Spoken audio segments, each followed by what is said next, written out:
in geoclimatic conditions from the Iron Age, Pleistocene era, when there was very difficult for even the minor growth of plants, to a Holocene, a warm, humid era, when there was a transition, the mankind also witnessed a transition in its socio-economic community lifestyle. This age is the Mesolithic age.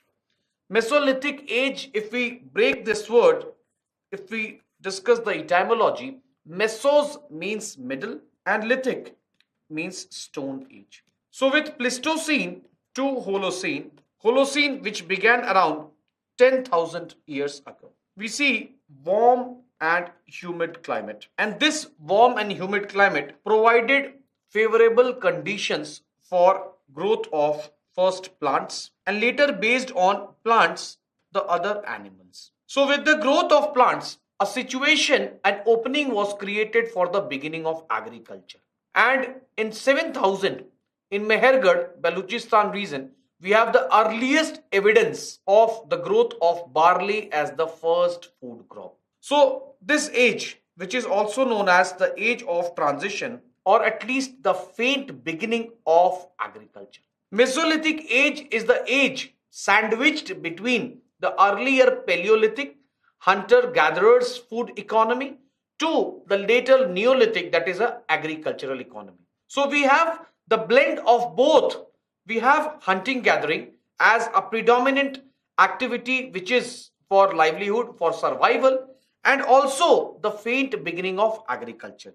So we have transition from a nomadic hunting gathering economy to hunting gathering was there, but also beginning of agriculture. And with agriculture, now the headache or the constant pressure to move towards new food resources was also eliminated. So we have a settled community. And with settled community, you don't have to worry every time for your food. When you can manage by working for 7-8 months during the conducive period for agriculture and make do without working much for the next 3 months, then definitely you have scope for recreation. So this recreation was expressed, it was manifested in the form of cave paintings. So we have cave paintings, we have evidence of some paintings in upper Paleolithic age also. But now these paintings were full-fledged. The paintings of Bhimbetka, a prominent site in the Raisan district of Madhya Pradesh, is a designated UNESCO World Heritage Site, and the name Bhimbetka has been derived possibly from the Indian mythology when Bhim, one of the great Pandavas, resided with his demoness wife for a number of years. So Bhimbetka paintings tell us a lot about the community life. We will be discussing in detail about the Bhimbetka paintings in our art and culture painting segment. So we also find that alongside cave paintings with agriculture, we have the evidence of pottery. At a site known as Chopani Mandu, around 9000 BC, we have the earliest evidence of pottery. And with a community life, now animal was not only consumed as food, but some animals were domesticated. And no marks for guessing which was the first domesticated animal. From Adamgarh and Bagor, we have the earliest evidence of domestication of dog. So we find that many of the practices that today we have, they had their faint beginning in the Mesolithic age. So it would be right to say that the Mesolithic age laid the foundation of the later community life. And UPSC has been asking a number of questions. In 2015 mains examination, a question was asked on the historicity, on the historical knowledge being provided by the Mesolithic paintings. So as we discussed, from the Pleistocene to Holocene, which began around 10,000 years, we have expansion of flora and fauna. And later on, some of these flora, that is plant, were domesticated. When I use the terminology domestication of plants, I am simply referring to agriculture. And with growth of more plant resources, first we have herbivores, plant consuming animals, and later the carnivores and also a class of omnivores emerging. And also with conducive conditions, now man started shifting and settling in the more fertile northern plains. In the Paleolithic era, we found that most of the life was centered around the riverine basins, having a number of caves. They resisted from venturing into the heartland, from venturing into the forested regions. Now, this was not the case.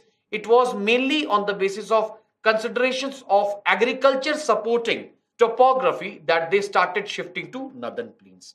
So we have seen that with the faint beginning of agriculture from 7000 BC onwards. But what is to be noted with respect to Mesolithic age is that it did not have full-fledged. So when we say Mesolithic, we are talking about a hybrid culture, a culture having elements from both, from the earlier Paleolithic and the later Neolithic. We have the earliest evidence of domestication of plants from Mehergarh in Balochistan and also from the Shambhar Lake in Rajasthan a bit later. Recently, a book was published, Early Indians, the book by Tony Joseph. It discusses in detail about the evolution of agriculture in India. There was a view, a very dominant view, that agriculture was introduced in India by people from outside, mostly people from the Iranian plateau, that is the Iranian highlands in Central Asia.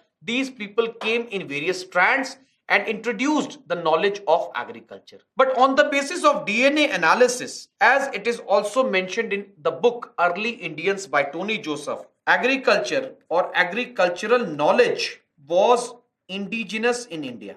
That is, it developed locally by hit and trial. But definitely, there was influx, there was borrowing of agricultural practices from Central Asia.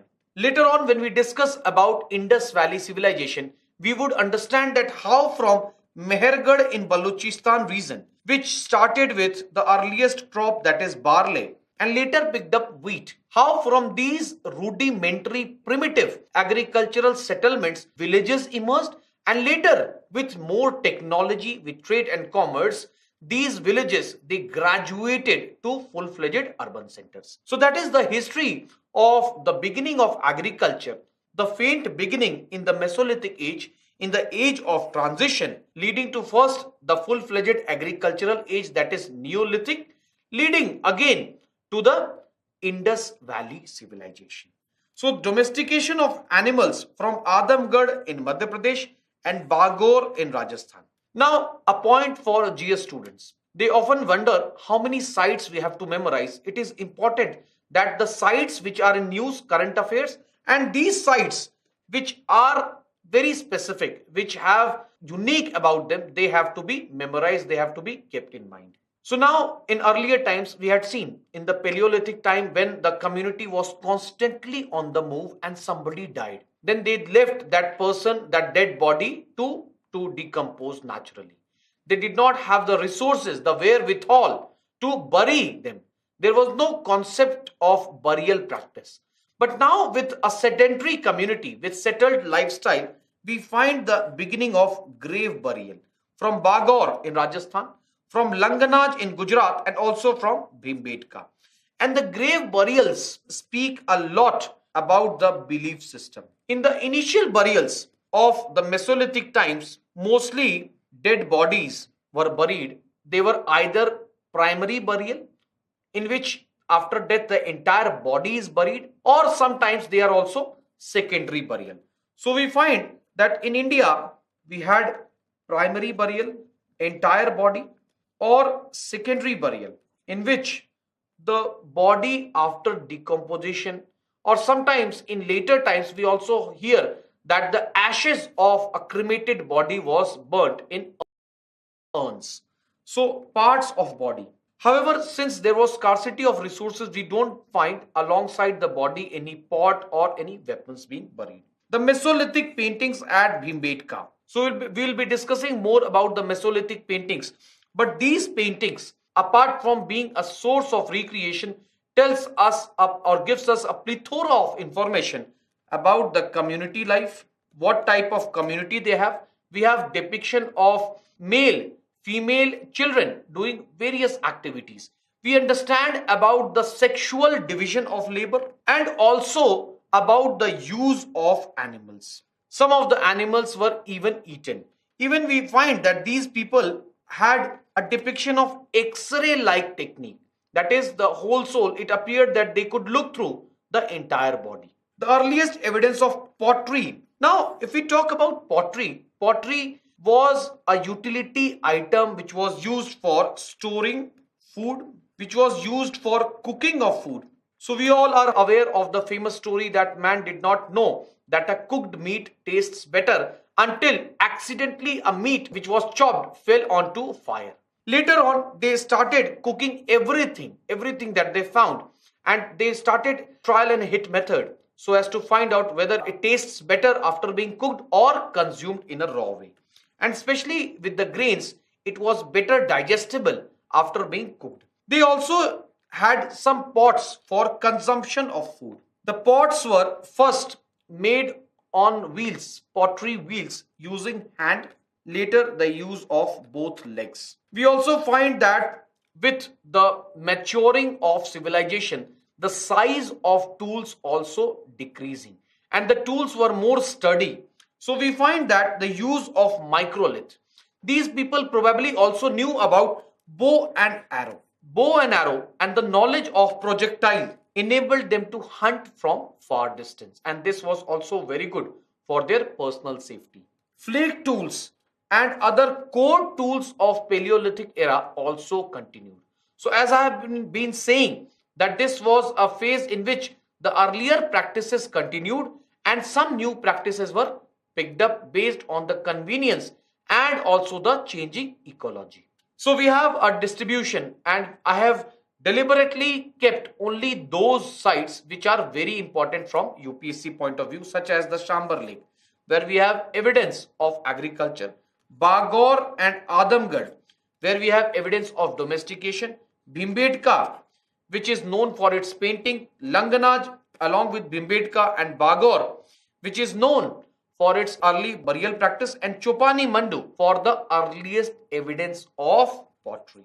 Now, gradually, around 7000 BC, man started settling as an agricultural community. The rise of an agricultural community where the dependence on hunting gathering was minimal, it has been classified as an age of revolution. Historian V.A. Smith, you don't have to remember the name of historian, but V.A. Smith says that the Neolithic, why Neo? Neo is a word for new, and lithic, that is stone age. So this new stone age was not only about new stone tools, it was about new practices, about new orientation, and the way of life it changed overall.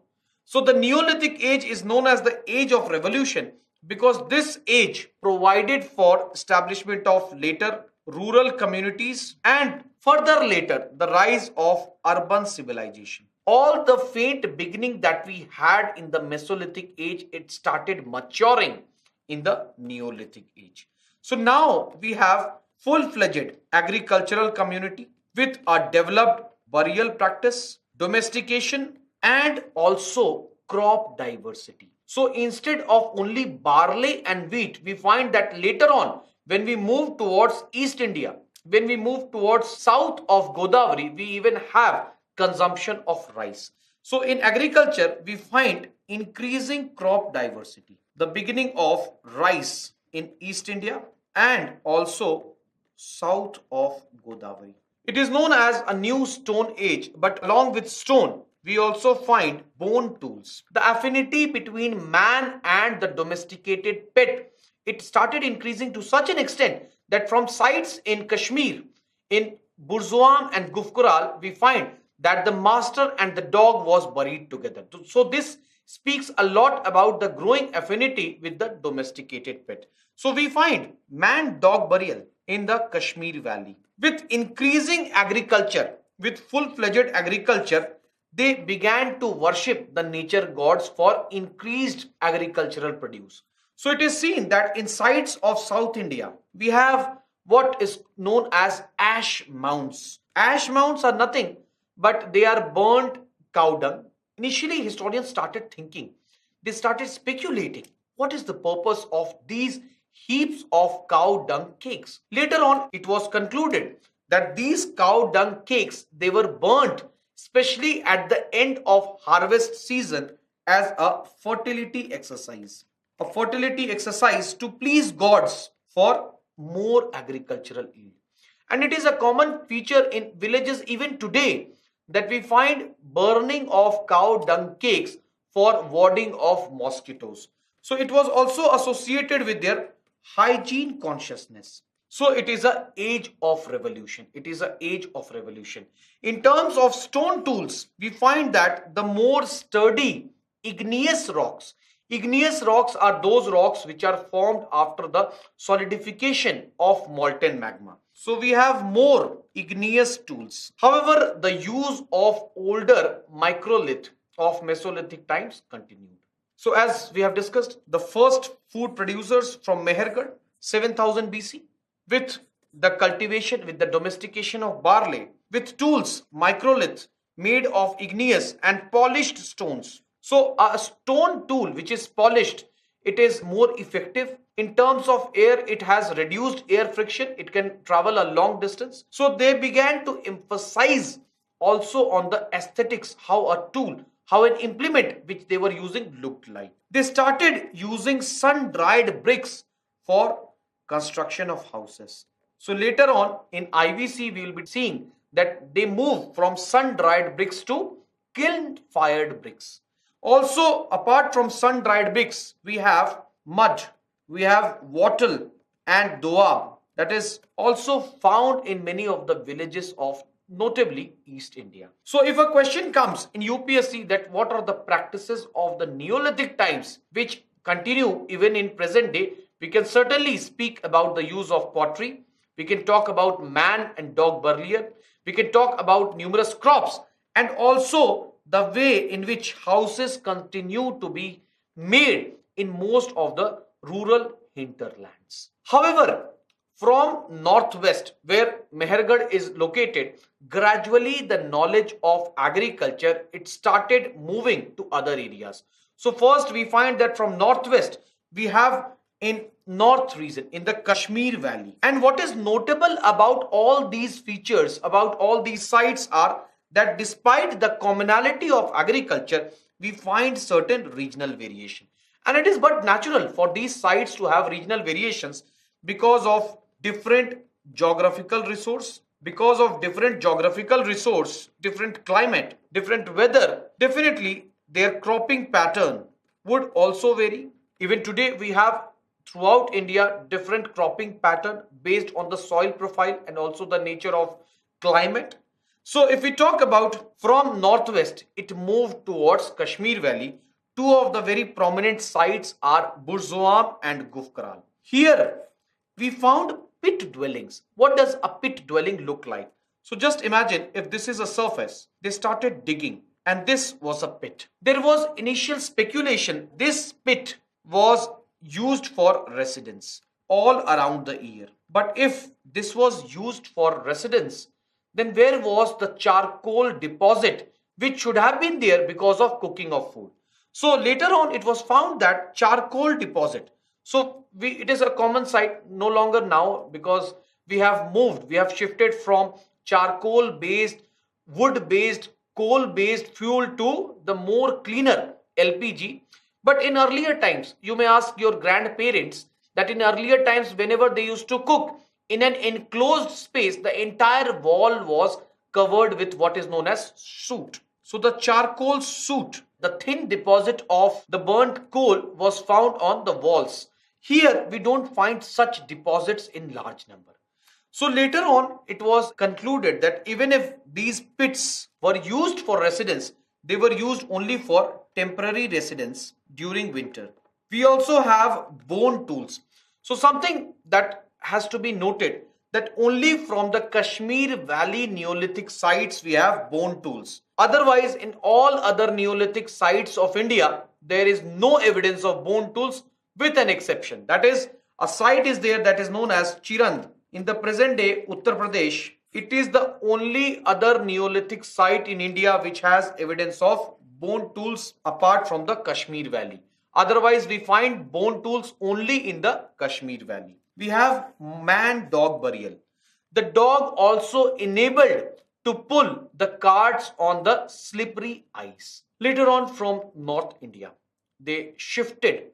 The knowledge went to south of Godavari, where we have ash mounds. Ash mounds, this is an image of an ash mound. This ash mound or the cow dung cake was burnt at the end of harvest as a fertility exercise. The prominent sites are Maski. We also know Maski as that important site where the Ashokan pillar containing or mentioning Devanam Pier as Ashoka is there. So Maski is a very important site both from Neolithic and Mauryan point of view. We have Brahmagiri, Nagarjuni Konda and Pikli. And here we also find that the nature of pottery was in transition.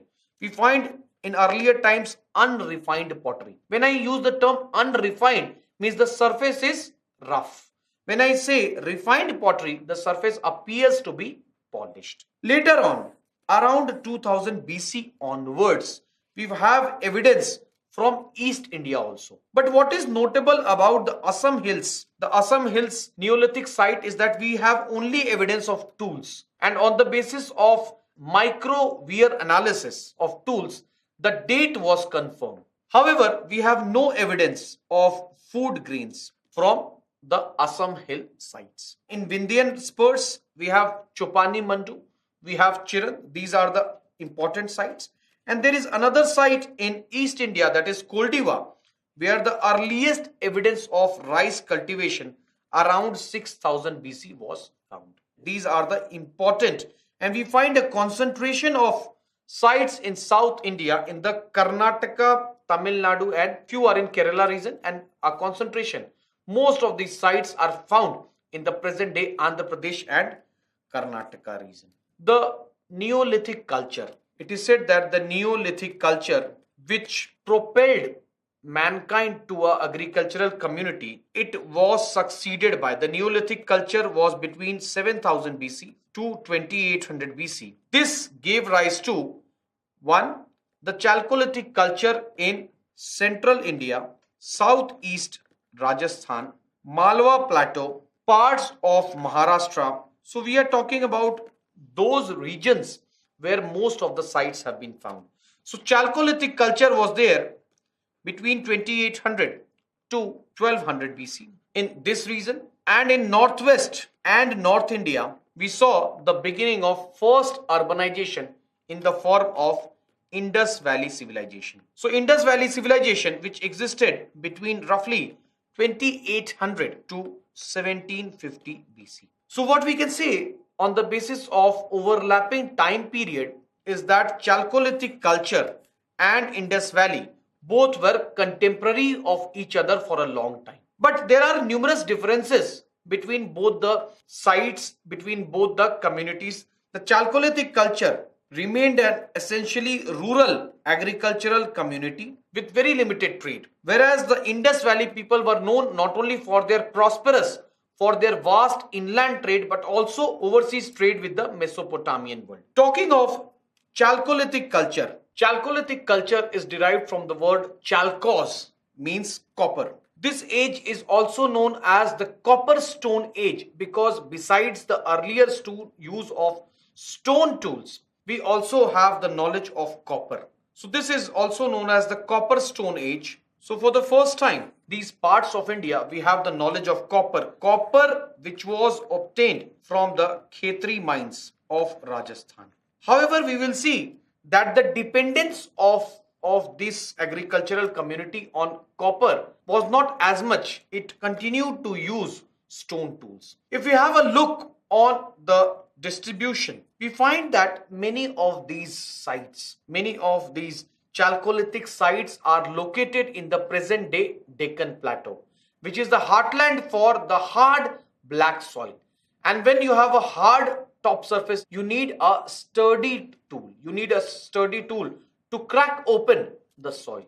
And this remained a headache for the Chalcolithic people because their continued use of the stone tools minimized the depth to which they could till the soil. So we find that it was located in the hard black soil. And because they continued to use stone tools, hence there was limited tilling. So if a question comes to your mind that why is it that there are two sites which are contemporary, located very close to each other, but one is a rural community whereas other is a full-fledged urban community. So it has to do with their tool technology, and it has also to do with the fact that the Chalcolithic people, they had very less trade. So the Chalcolithic culture followed the Neolithic culture, was contemporary of Harappan civilization. But unlike the Harappans, unlike the IVC, it was a rural culture. The transition from a rural community to a urban community is dependent on a number of facts. So whenever we say that a rural community is there, it has graduated, it has transformed to a urban community. The role of agricultural yield or agricultural surplus is very much. So because of agricultural surplus, now a potential population is relieved from the burden of agricultural operation, and this population, this segment which does not have to toil hard for agriculture for earning the food, is available for other areas, for other means of livelihood such as pottery, such as metalwork, such as chariot work. So that is also a characteristic of a urban community.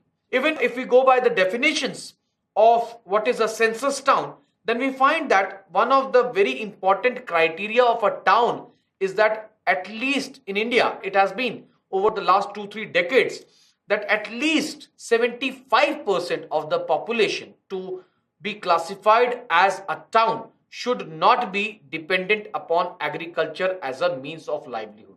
That is, if any community has to be classified as a town, then 75%, minimum 75% of the population should be engaged in non-agricultural activities.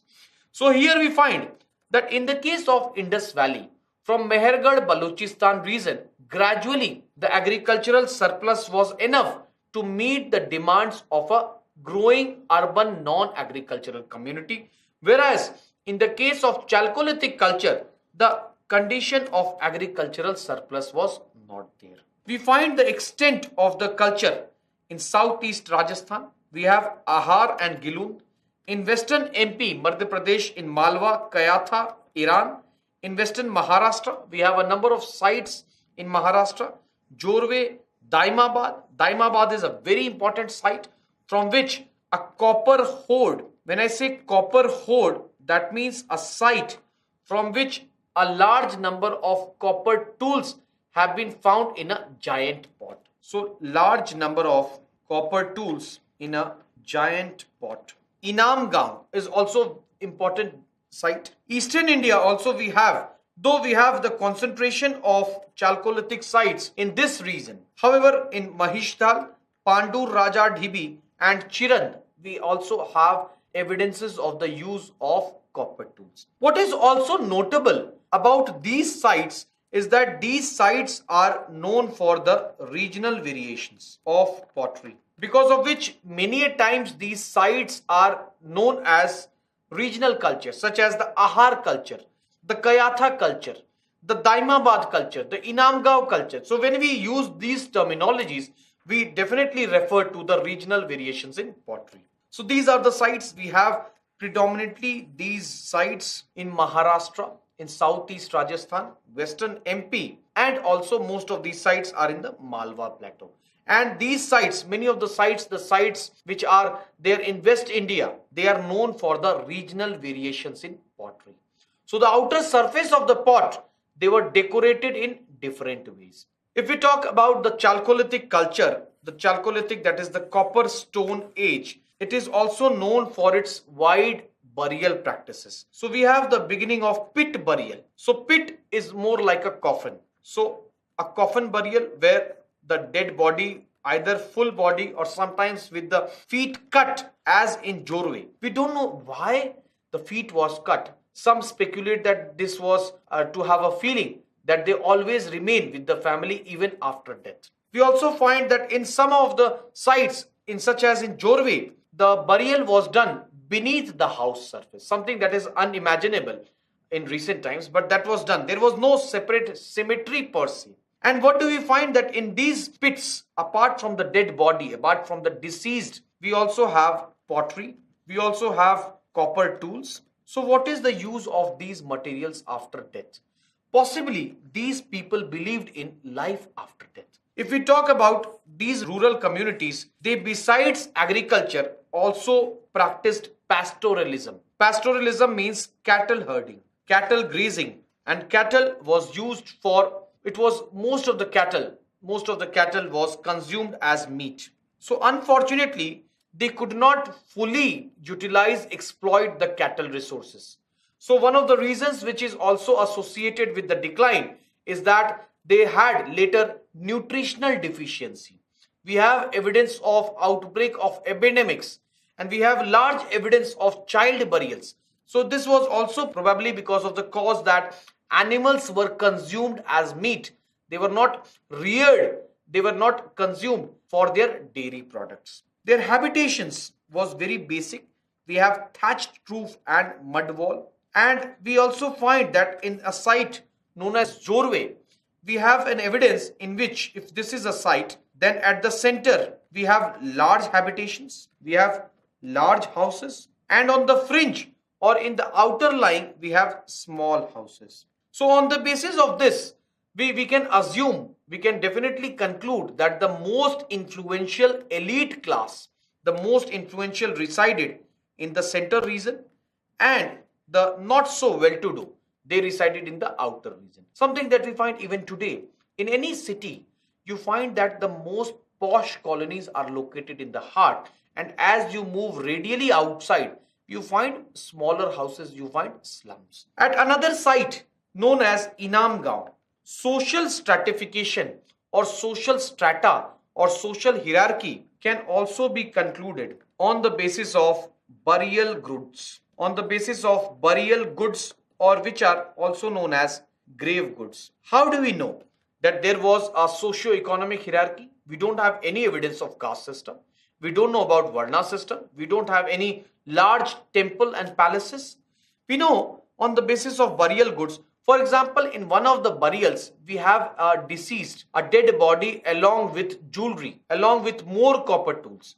So definitely it is logical that if a chief dies, then the chief would be buried with more refined goods. Whereas if a commoner dies, then first of all the quantity will be less and the nature of refinement of these grave goods would also be less. So here we find that an old man was buried with large number of copper tools. We find the evidence especially at a site known as Navda Toli in Maharashtra. A woman's body has been found along with jewelry, copper jewelry. So definitely this woman belonged to the ruling clan. So on the basis of distribution, on the basis of the size of houses and the nature of goods, we have some idea about the existing social hierarchy in the copper stone age. The copper procured from Khetri mines, pottery, there was regional variations. Overall, it was a black and red ware, but there were variations in the nature of outer surface. So Kayatha culture, Malwa culture, Ahar culture, all this talks about domestication of animals, cattle rearing for meat, and this was a limitation. This compromised nutritional security, because once you kill an animal, you don't have that resource. But if you rear an animal, constantly consuming milk and other dairy products, then definitely you can utilize the animal for a longer period. We have the evidence of cow, sheep, goat, pigs and buffalo as domesticated animals. We have close association in terms of geography of IBC and Chalcolithic, especially the sites in southeast Rajasthan. They are very close to the IBC sites. In fact, a site known as Kalibangan and Banavali, which was earlier a Chalcolithic site, it later became a pre-Harappan site. However, not all the Chalcolithic sites they transformed into a Harappan site. For example, Kayatha, it remained a Chalcolithic culture. We don't have any trace, any evidence of IVC practices from Kayatha. So we talk about Kayatha. I've already mentioned that Kayatha was a site in which there was some influence of IVC pottery. Otherwise, no other influence. Most of the sites declined by 1200 BC except Jorwe, where we have evidence of existence of the community by 700 BC. What were the factors responsible for decline? First of all, the nature of tools, the nature of agricultural tools, more stone, they did not know the use of iron, so more stone, so difficult to till the hard black soil. Second, we have outbreak of epidemics. We have large number of child burials. And why these epidemics happened? Because of nutritional deficiency or there was a disease. Their tribal beliefs, because of which they consumed meat, not dairy products. This also compromised the nutritional security. This also compromised the nutritional security. And overall, there was very limited trade and commerce. Because of which, if there was scarcity of any good, there was scarcity of any commodity, it could not be fulfilled. So it is because of these factors, and also some postulate that there was decline in rainfall. Because of the decline in rainfall in the otherwise the not very humid, otherwise the very arid, semi-arid regions, because of decline of rainfall around 2000 BC. From 2000 BC, the water availability, because most of the sites are located in the arid or the semi-arid regions. So because of this, water availability in these regions, which was already less, was further decreased. So because of these factors, the Chalcolithic culture, all of the sites declined by 700 BC. Megalithic culture in South India. Beginning from 1100 BC, we have the evidence of a distinct type of culture. Megalithic means large stone burials. So we have a distinct community emerging around 1100 BC in South India, which succeeded the Neolithic culture.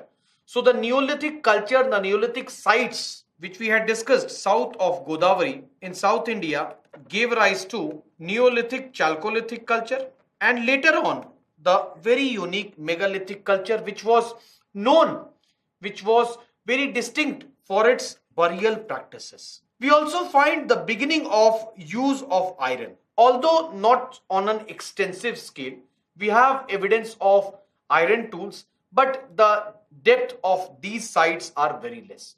When I say depth, for example, if any site or any implement, any commodity is being used for a long time, then we find, for example, for 500 years, for 1000 years, then we have different strata when we unearth, when we excavate. But on the other hand, if we have a community which has resided at a place, at a spot for a very brief period, then the depth of the site on excavation will be very thin. So either they were nomadic or they did not survive for long. But we have evidence of the use of iron. We also have use of iron in agriculture. We have something which looks like an iron sickle. So what was all about the megalithic culture of South India? So if we talk about the stones, it looked like this. Even today, it is a common sight in many of the cemeteries where we find that information about the deceased is mentioned. Later, we also find that in the Sangam texts, which were composed after the megalithic culture, in the Sangam texts, we have what is known as hero stones or viragals, where those who were martyred, information and glory about their life was mentioned. We have already covered about the Chalcolithic pit burial, but we never had any stone encircling the burial site. But this was very unique. This was very unique. And this practice was later, it was adopted in many of the cemetery, in many of the burial sites of India. Speaking of megalithic culture, they refer to large stone structures which are constructed either as burial sites or as commemorative sites. When I say commemorative, means some important event has occurred at the location. For example, we have numerous commemorative sites during the World War. In India also we have Amar Jawan. So we have various sites. We have in Kargil region also. We have in Jallianwala Bagh also. So these are commemorative sites. So they have various types. What is also remarkable is not only the stone which was surrounding the burial, but also the variety in the nature of burial. We have various types of structure. All of us know that in South India, in the peninsular India, the bedrock is hard, because of which it is very easy to construct a burial chamber. We have a dolmenoid cyst. A cyst is a box shaped stone burial chamber. So this was very simple. We have kind circles. So stone circles which were outside a burial site. We have capstones, mushroom shaped, and here in the ground we have the burial. So these types and the capstones are found mainly in Kerala. So most of these megalithic sites belong to Iron Age, 1500 to 500 BC in south, and they preceded the Iron Age. Some sites even precede the Iron Age, extending up to 2000. Megalithic sites have been found all over India.